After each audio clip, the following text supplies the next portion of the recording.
माता सीता ने किया था सबसे बड़ा गुनाह। रामायण की कथा तो सभी ने सुनी या पढ़ी होगी, जिसमें श्री राम और माता सीता के जीवन से जुड़े पहलुओं को दिखाया गया है। उन्हीं में से एक कहानी में बताया गया है कि कैसे मर्यादा पुरुषोत्तम राम अपनी पत्नी सीता को एक धोबी की बातों में आकर अयोध्या छोड़कर जाने को कह दिया था। लेकिन क्या आपको पता है कि वो धोबी के रूप में जन्मा एक पक्षी था, जिसके श्राप की वजह से ही माता सीता को वन में भटकना पड़ा था। जी हाँ, आपने सही सुना, माता सीता को श्राप मिला था। आज हम आपको बताएंगे कि देवी सीता को किस पाप की सजा मिली जो उन्हें वन वन भटकना पड़ा। धरती की कोख से जन्मी थी सीता। मिथिला नगरी में जनक राजवंश राज करता था। उन्हीं में से एक राजा सिरध्वज थे। एक बार यज्ञ के लिए वो जमीन जोत रहे थे। उसी समय वहां से एक छोटी कन्या निकलती है। इस सुंदर कन्या को देखकर राजा को बहुत खुशी हुई। उन्होंने उस कन्या को अपनी पुत्री बना लिया। उसका नाम सीता रखा। एक दिन सीता अपनी सहेलियों के साथ बगीचे में खेल रही थीं। वहां उन्हें एक तोते का जोड़ा दिखाई दिया, जो बहुत ही खूबसूरत था। वे दोनों पक्षी एक पर्वत की चोटी पर बैठकर बातें कर रहे थे। पृथ्वी पर श्री राम नाम से विख्यात एक बड़े सुंदर राजा होंगे। उनकी महारानी का नाम सीता होगा। श्री राम सीता के साथ कई वर्षों तक राज्य करेंगी। धन्य हैं वे जानकी देवी और धन्य हैं वे श्री राम। माता सीता ने जानी प्रभु राम की कहानी। तोते की ऐसी बातें सुनकर सीता ने सोचा कि ये दोनों तो मेरे ही बारे में बातें कह रहे हैं।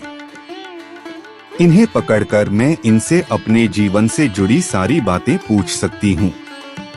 इसीलिए उन्होंने अपनी सहेलियों से उन दोनों पक्षियों को पकड़कर लाने को कहा। उनकी सहेलियां उस पर्वत पर गईं और दोनों पक्षियों को पकड़कर ले आईं।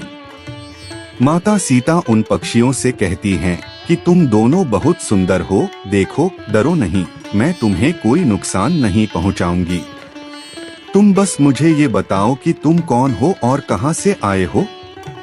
राम कौन है और सीता कौन है? तुम्हें उनके बारे में कैसे पता है? पक्षी जोड़े ने सुनाई श्री राम जन्म की कथा। माता सीता के पूछने पर दोनों पक्षी बताते हैं कि एक बहुत विख्यात महर्षि वाल्मीकि हैं। हम दोनों उन्हीं के आश्रम में रहते हैं। महर्षि ने रामायण नाम का एक ग्रंथ लिखा है, जिसका पाठ उन्होंने अपने शिष्यों को भी कराया है। उन पक्षियों ने सीता को ये भी बताया कि इस ग्रंथ में महर्षि वाल्मीकि ने बताया है कि महर्षि ऋष्यशृंग के द्वारा किए गए पुत्रष्टि यज्ञ से प्रसन्न होकर भगवान विष्णु, राम, लक्ष्मण, भरत और शत्रुघ्न ये 4 मानव शरीर धारण कर पृथ्वी पर जन्म लेंगे। बड़े होने पर श्री राम महर्षि विश्वामित्र और अपने छोटे भाई लक्ष्मण के साथ हाथ में धनुष लिए मिथिला आएंगे और शिव जी के धनुष को तोड़कर सीता से विवाह करेंगे। राम और सीता का विवाह।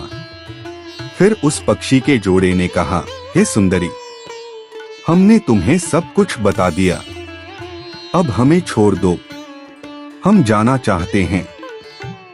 पक्षियों की बातें सुनकर माता सीता के मन में और भी बातें जानने की इच्छा हुई। उन्होंने उन दोनों से पूछा कि राम कहाँ होंगे, वे किसके पुत्र हैं, कैसे वो मिथिला आकर जानकी से विवाह करेंगे। नर तोता बोला कि श्री रामचंद्र का मुख कमल के समान सुंदर, नेत्र बड़े बड़े और खिले हुए, नासिका ऊंची, पतली भुजाएं घुटनों तक, गला शंख के समान होगा। मैं उनका क्या वर्णन करूं, जिनके गुणों का बखान 100 मुख वाला भी नहीं कर सकता। दोनों पक्षी कहते हैं कि जानकी देवी धन्य हैं, जो जल्द ही रघुनाथ जी की पत्नी बनकर उनके साथ कई वर्ष तक राज करेंगी। लेकिन तुम कौन हो? पक्षियों की बातें सुनकर सीता ने कहा कि जिसे तुम लोग जानकी कह रहे हो वो मैं ही हूँ। नर तोते की विनती।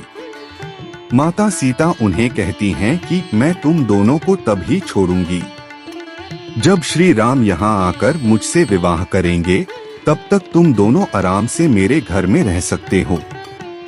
ये सुनकर मादा तोता जानकी से कहती कि हम वन के पक्षी हैं, हमें घर में सुख नहीं मिलेगा। मैं गर्भवती हूँ, मुझे जाने दो, मैं अपने स्थान पर जाकर बच्चे पैदा करूंगी। आप चाहें तो उसके बाद फिर से यहाँ आ जाऊंगी। उसके कहने पर भी सीता जी ने उसे नहीं छोड़ा। तब उसके पति यानी नर तोते ने कहा, सीता, मेरी पत्नी को छोड़ दो, वो गर्भवती है। जब ये बच्चों को जन्म दे देगी तब उसे लेकर मैं फिर तुम्हारे पास आ जाऊंगा। माता सीता को पक्षी जोड़े का श्राप। तब माता सीता ने कहा, तुम आराम से जा सकते हो, लेकिन ये मुझे बहुत पसंद है।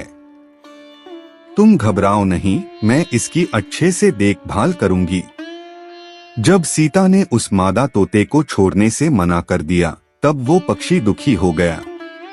पक्षी दोबारा सीता जी से निवेदन करता है कि मैं अपनी पत्नी के बिना जिंदा नहीं रह सकता, इसलिए इसे छोड़ दो। माता सीता, तुम बहुत अच्छी हो, मेरी प्रार्थना मान लो। इस तरह उसने बहुत समझाया, लेकिन सीता ने उसकी पत्नी को नहीं छोड़ा। तब मादा पक्षी ने क्रोध में सीता को श्राप दिया कि अरे, जिस प्रकार तू मुझे इस समय अपने पति से अलग कर रही है, वैसे ही तुझे भी स्वयं गर्भवती की अवस्था में श्री राम से अलग होना पड़ेगा। वन वन भटकती रही माता सीता।